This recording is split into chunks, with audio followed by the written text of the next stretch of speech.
నమస్తే, this is Murthy from Machilipatnam. ఇప్పుడు మనం చూస్తున్నారు కదండి,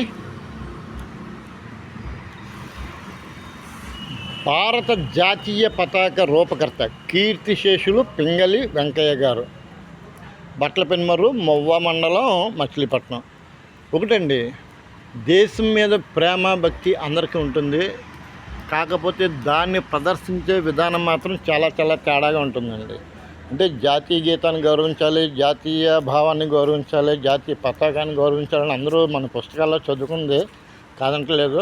కానీ ఆచరణలో కొంతమంది మాత్రమే చూపిస్తూ ఉంటారు దాన్ని. ఒకప్పుడు అయితే జాతీయ గీతాన్ని, జాతీయ పతాకానికి ఒక టైం అంటూ నిర్దేశించింది భారత రాజ్యాంగం. కాకపోతే ఇప్పుడు జాతీయ పతాకం మాత్రం ప్రత్యేకించి కొన్ని సమయాల్లోనే కొంతమంది మాత్రమే, ప్రభుత్వ రంగ సంస్థలు మాత్రమే అది ఇచ్చేయాలి, ఎగరేయాలి ఉండేది. కానీ ఇప్పుడు ఎవరైనా చేయొచ్చు, ఎవరైనా జాతీయ పతాకాన్ని ఎగరేసుకోవచ్చు. కానీ దానికి సమున్నత స్థానం కల్పించకపోతే మాత్రం భారతీయ శిక్షాస్మృతి ప్రకారం శిక్షకు గురవుతారు.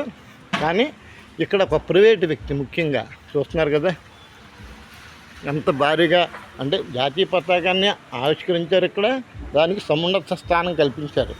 ఎవరో కాదండి, ఒక ప్రైవేటు పెట్రోల్ బంకు యజమాని ఆయన యొక్క జాతీయ భక్తిని, దేశభక్తిని ఈ రకంగా చాటుకున్నారు.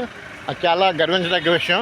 దేశం మీద అందరికీ ప్రేమ ఉంటుంది, కానీ స్వతహాగా దాన్ని నిరూపించుకున్నారు ఆయన.